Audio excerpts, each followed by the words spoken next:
Recombinant DNA technology. In this lecture, I will discuss about recombinant DNA technology. What is recombinant DNA technology?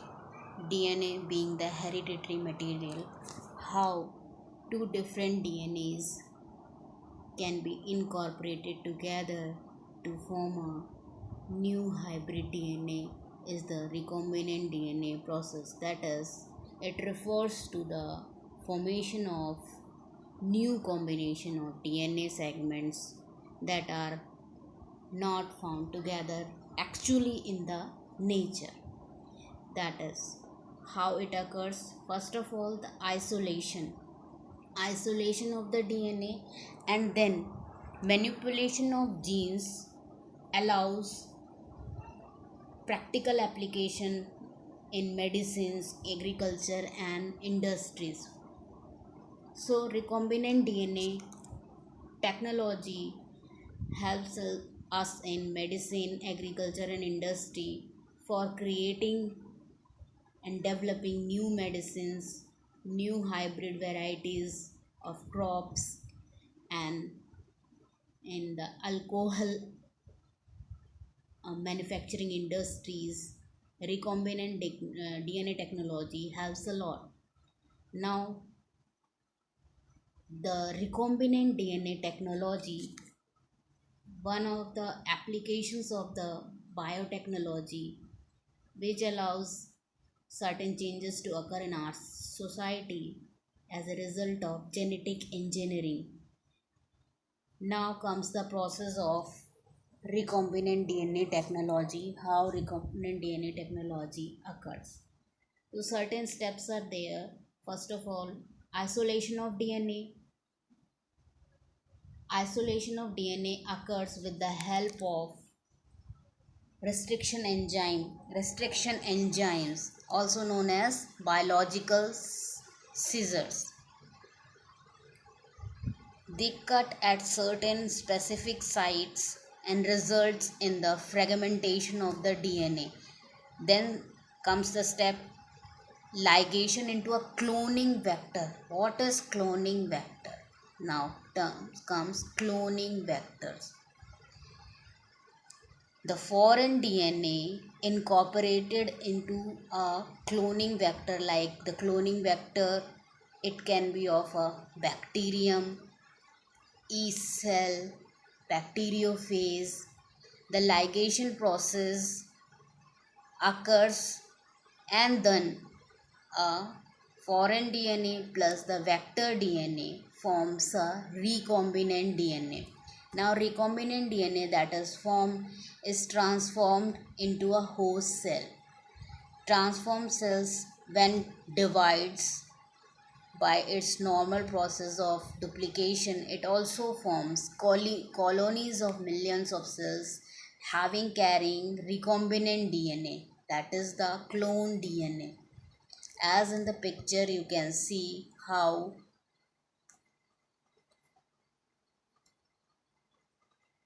the fly shown in the diagram shows how we extract DNA from the organism, and with the help of restriction enzyme cut into DNA into small fragments. And now we have to select a vector that is carrier, which carries the foreign DNA taken from the organism inside it. So the vector that is plasmid DNA of bacterium. Plasmid DNA of bacterium is also broken down, and now both are allowed to form recombinant DNA with the help of enzyme ligase.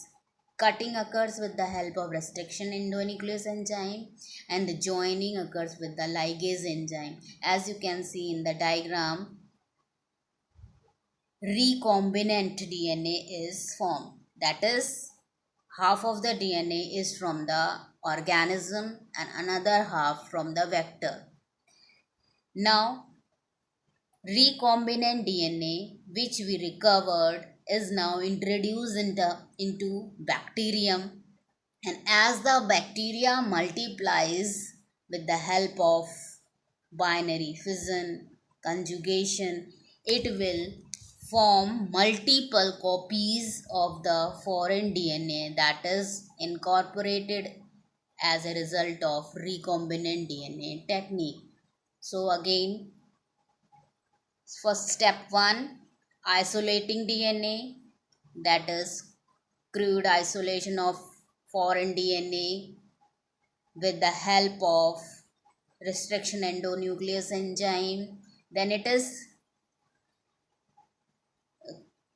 cleared, or the proteins are destroyed with the help of phenol or proteases. As you know, proteases are the enzyme that destroys proteins, because we need only DNA and we don't need any other protein sticking to the DNA. Now, degrading RNAs.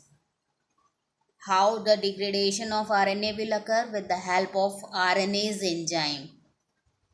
Only the DNA is left at the end. The isolation of plasmid. Now, plasmid vector DNA is isolated by alkaline lysis or boiling the cells. When we boil the cells, removes its bacterial chromosomal DNA from the plasmid DNA, and we need only the plasmid DNA. To get purer DNA from the crude DNA, the processes are 1, 2, 3 fractionated on a cesium chloride gradient, then its precipitation with ethanol, and then poured over a resin column that specifically binds DNA. So what we will do, after isolation of crude DNA, it is first of all fractionated on a cesium chloride gradient. Then, with the help of alcohol, precipitation occurs, and this precipitates on a resin column. It sticks only the DNA molecule. So, from the crude, we get pure DNA only. Now, cutting. After separating DNA, now the process is cutting. First step is isolating DNA, and the next one is cutting DNA. DNA is now cut into large fragments by mechanical process or with the help of our biological scissor, that is restriction endonuclease enzyme. Restriction endonuclease enzyme, as you can see, GATT, certain specific sequence on both the anti-parallel DNA strands, AATT. It recognizes that area and marks a cut there. So you can see how G at the 5 end and AATTC at the 3 end gets separated. Similarly, in the anti-parallel stand, 3 at the CTTAA end separated and G at the 5 end gets separated. After isolation, cutting, the step comes is joining DNA. After we have isolated and cut the donor and the vector DNAs, they need to be joined together. All of you now understand what are vector DNAs. That are the carrier DNAs from bacterium like plasmid, or from phasmid, cosmids, bacteriophages. All these are vectors. We will discuss later on. Now the joining, how the joining occurs. Joining occurs with the help of the enzyme known as DNA ligase. As you can see in the diagram, the vector plasmid DNA is cleaved with the help of restriction EcoR1 endonuclease enzyme, AATT cut mark, and these are the sticky ends. And now the foreign DNA is also cleaved by the EcoR1 endonuclease, and as you can see in the picture, AATT ends are opened or cleaved up with the help of endonuclease enzyme. Now the annealing process occurs. Annealment occurs due to the complementary base pairing on the both the vector as well as in the foreign DNA. One shown by the red and other DNA by the blue. So then with the help of DNA ligase AATT, as you all know, complementary base pairing occurs as at GC. So A will binds with T, and similarly the plasmid chimera, that is the hybrid DNA, the recombinant DNA. So it is also called the plasmid chimera. Chimera means hybrid. Hybrid is now formed. Now what we need amplification. This much of amount of DNA is not suitable for further studies, for further use, for further researches, for an use in medicine, agriculture or industry. So we need to amplify the recombinant DNA. Amplification, preparing multiple copies. To recover large amount of recombinant DNA, it must be amplified. That is, the recombinant DNA now is put into the bacterial host strain. As the host multiplies, it also forms the multiple copies of the recombinant DNA that are known as clones, similar to one another, so they are known as clones. Recombinant DNA replication occurs when the cell divides. The replicated recombinant molecules go to both the daughter cells, which themselves will divide later on, and thus the DNA is amplified. What is a DNA clone? A section of DNA that has been inserted into a vector molecule and then replicated in a host cell to form many copies. Vectors. Now we come to the vectors. Why we need a cloning vector, and what are the requirements that our cloning vectors must possess. Vectors are needed for the formation of recombinant DNA, and it should be capable of replicating in the host cell. Whatever host cell we are using, maybe our bacterial cells, yeast cells, bacteriophage, the cloning vector has the capability of replicating in that host cell.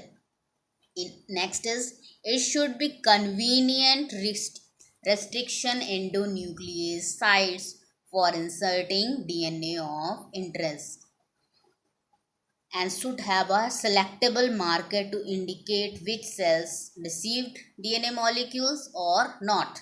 What are selectable markers that allows us to separate recombinant cells from the non-hybrids or non-recombinant cells, and should be small and easy to isolate?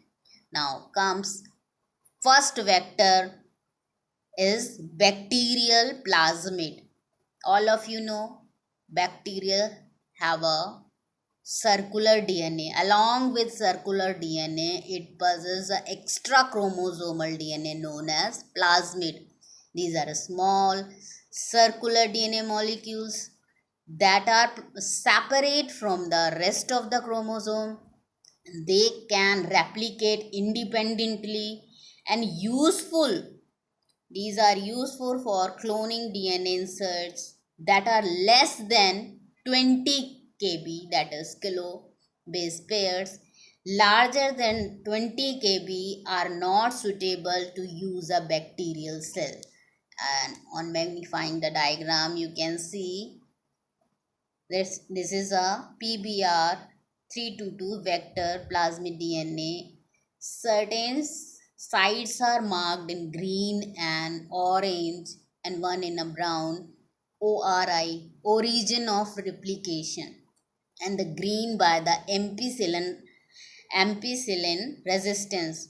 and tetracycline resistance showed by orange region. These are the selectable markers.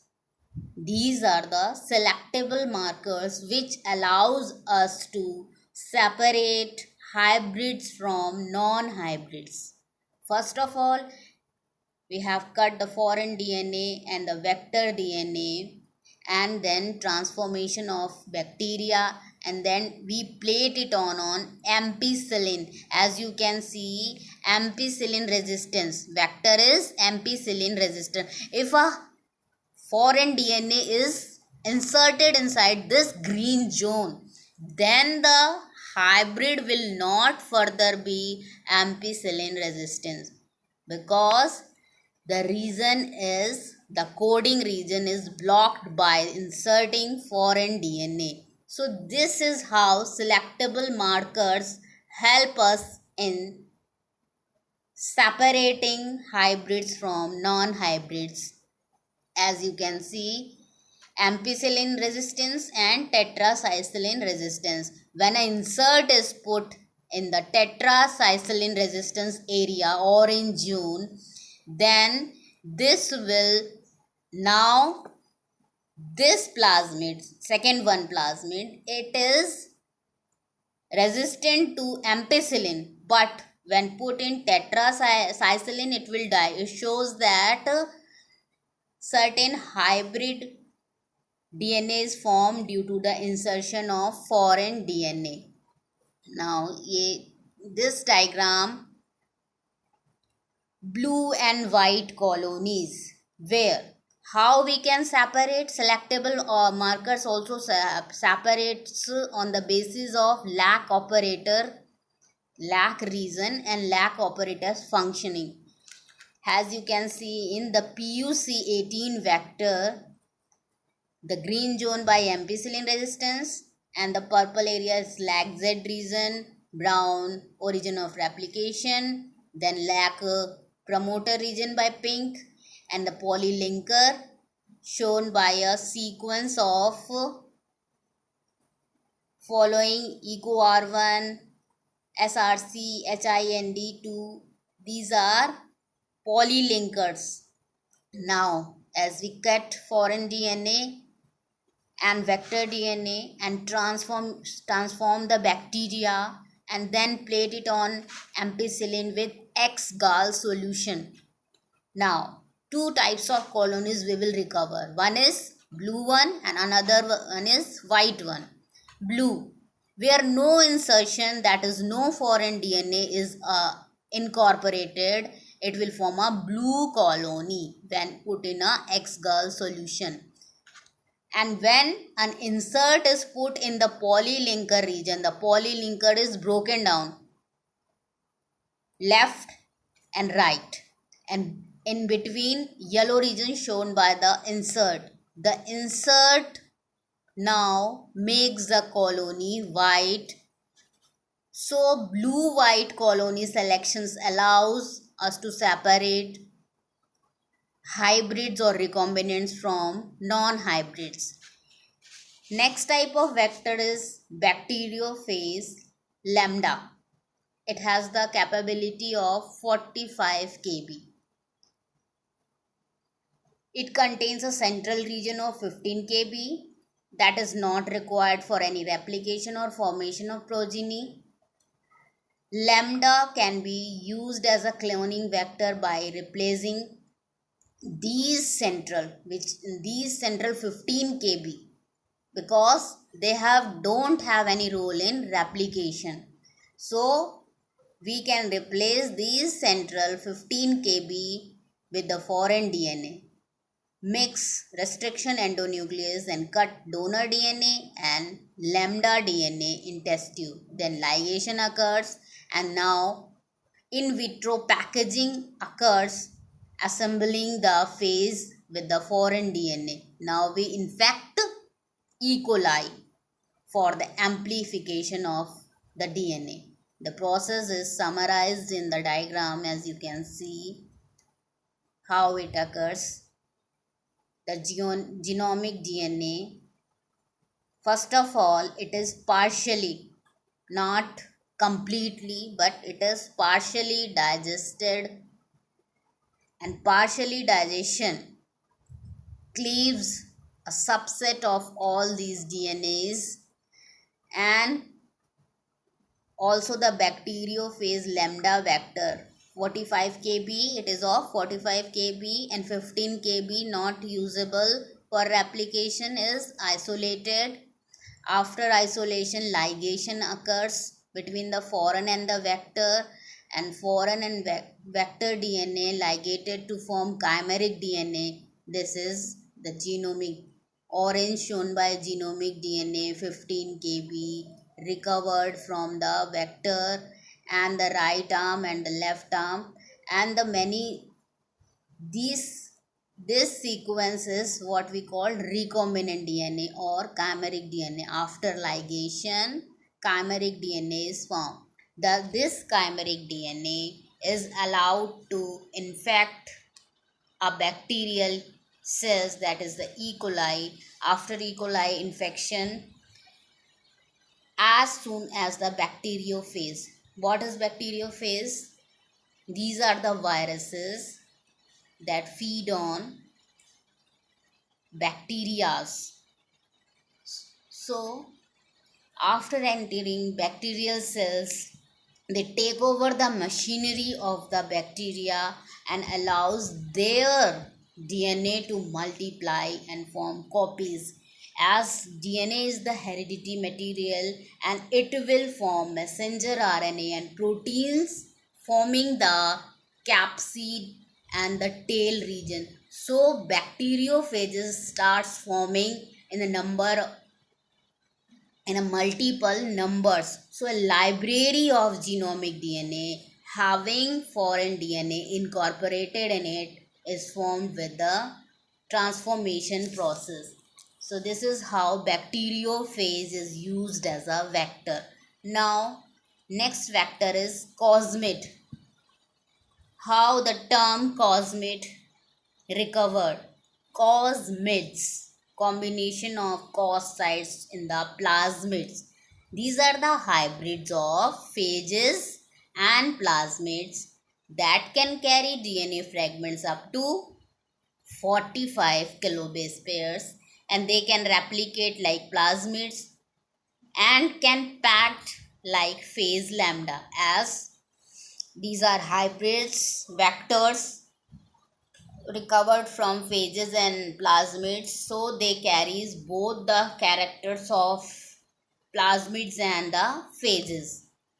They can replicate like plasmid but can be packed like phage molecules. Now as you can see, phage DNA and the genomic DNA of foreign DNA, from which we have to recover the foreign DNA partially digested, and 35 to 45 kb fragments of DNA are recovered, and then the cos sites containing cosmids ligation process occurs. These shown by cos sites in yellow, and tetracycline resistance as its selectable marker. Now both are ligated in the presence of ligase enzyme. So chimeric DNA is formed with the help of ligation. Genomic DNA in green with cos sites and the sites of tetracycline, both are showing that the vector, that is cosmid vector, and now the foreign DNA from the green genomic DNA shown in the diagram, both are fused together. Now what will occur? As the phages multiply, they are allowed to infect the E. coli cells. As soon as they enter the E. coli cells, they take on the machinery of the E. coli cells and starts replicating their own DNA along with the foreign green DNA. So the recombinant DNA starts forming in multiple copies, known as amplification of DNA. Now certain other types of vectors which we need to discuss are expression vectors. As the word makes it clear, expression vectors, the vectors that carry host signals and that facilitate the transcription and translation of an inserted gene. They are very useful for expressing eukaryotic genes in bacteria. Whatever gene they carry, they express it out. How a gene expresses itself after forming messenger RNA, that is transcription process, and then proteins, the polypeptide chains, that is the proteins, allows the expression of these are expression vectors. Now comes the yeast artificial chromosomes or YARCs. Yeast artificial chromosomes are YARCs are engineered to contain a centromere region, telomere region, origin of replication, and a selectable marker. The important character of YARCs is that they can carry up to 1000 kbs of DNA. So, starting from plasmid, moving on to phasmids, cosmids, and then to expression vectors, and then to yeast artificial chromosomes, the capability of carrying up foreign DNA is enhanced. That is, it can carry up to 1000 kb of DNA. Since they are maintaining yeast, a eukaryote, they are useful for cloning eukaryotic genes that contains enterons. What are enterons? Enterons are interfering genes, non-coding ones. We don't require these, but we have to splice it out. Also, eukaryotic genes are more easily expressed in a eukaryotic host like yeast. So, transformation or genetic engineering related to the eukaryotic organisms can be done with the help of using vector YARC. Next is bacterial artificial chromosome BARCs. These are derived from F plasmid and they are capable of carrying up to 300 kb of DNA. F plasmid. Why we termed it as F? Depending upon the fertility. During the conjugation process, the fertility plasmid ability to move its DNA from A cell to the B conjugate. Now, how we make a DNA or genomic library? Library collection of DNA clones in a certain vector. This goal is achieved by the source of vector DNA, source of donor DNA, and we have genomic DNA libraries that is made from restriction endonuclease DNA fragments of total genomic DNA. Whatever the complete sets of DNA present in an organism, that is genomic DNA libraries. Chromosome made from restriction endonuclease DNA fragments of one chromosomes isolated via flow cytometry or pulsed field gel electrophoresis. So we can use the one single chromosome or entire genomic set or complementary DNA, that is made from mRNA, made from DNA synthesized from mRNA. First we have only a strand of mRNA and with the help of reverse transcriptase enzyme complementary DNA is synthesized. As you can see in the figure, RNA polyadenylene tail is added and then reverse transcriptase enzyme helps in the recovery of formation of complementary DNA. Complementary DNA, why it is called complementary DNA? Because it is synthesized from the RNA strands. Now the complementary DNA with the help of DNA polymerase enzyme, it is duplicated. That is, both the strands are formed, single stranded is converted into the double stranded complementary DNA. So library can be formed using entire genome, chromosome, or complementary DNA recovered from messenger RNA. Now the process of identification of a specific gene of interest in the library. How we select a book in the library? If we know the subject, the author, we can easily search for a book. Similarly, the identification of a specific gene of interest in library helps with the help of DNA probe. DNA probes are DNA fragments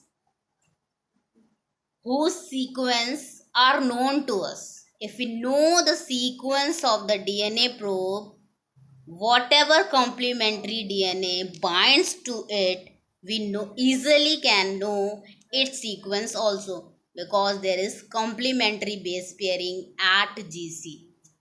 At GC, adenine and thymine by a double bond, and guanine and cytosine with the help of triple bond, they bind together. The DNA probes are based on the fact that a denatured, heated or chemically treated DNA, what it becomes? It becomes single stranded. DNA molecule will hybridize on the sequence that match or similar to it. So where does this probe DNA come from? We can take the probe DNA from complementary DNA or from the homologous gene from a related organism. What are homologous gene? Having same origin. Having same origin. Gene recovering from the same origin. DNA can be obtained from reverse genetics. What is reverse genetics? That is recovery of DNA from protein. Recovery of DNA from protein. If you have the protein product of the gene in which you are interested, then the sequence of protein, we synthesize a short DNA probe based the protein sequencing using the genetic code, and then we use it as a probe. So reverse genetic process, protein to DNA, not DNA to protein. Protein to DNA. In the picture, the cellular genome, first of all cleavage with the help of restriction enzyme. Now the bacteriophage, extract DNA, cleavage, then the formation of recombinant. As you can see, after the recombinant DNA formation, infection into a bacteria, then the bacteria gets lysed up due to the formation of multiple copies of the bacteriophages, and then the plaque formation, and the plaque formation can be plated out and can be seen and recovered with the help of DNA probes. The complementary base pairing helps in separating DNA fragments are of our interest. Now, protein probe. This is all about DNA probes. Instead of using DNA, we can use protein as an identifying material. If you have the protein product of the gene of interest and we make an antibody against it, use the antibody to protein of interest and use to screen the library for the clone that is expressing the gene that codes for the protein. How this occurs? Protein antibody complementary bond. Protein binds with a particular antibody, and this is how we recover DNA, particular DNA from a library. As you can see, EcoR1, lack of promoter region, and this is a region for beta galactosidase enzyme, digestion with the EcoR1, then ligation, and this chimeric DNA is formed. Now in vitro packaging occurs on a bacterial lawn, and then nitrocellulose filter paper is put over. Now removing, the protein binds to the nitrocellulose. Incubation, filter with primary antibody, wash the filter paper, incubate, filter with the radio labeled secondary antibody. We have need two antibodies. First is primary, another one is secondary. First of all, the proteins that are bound to the nitrocellulose filter paper, protein attaches with the primary antibody. Now a second antibody, that is radio labeled iodine 125, as shows it is radioactive.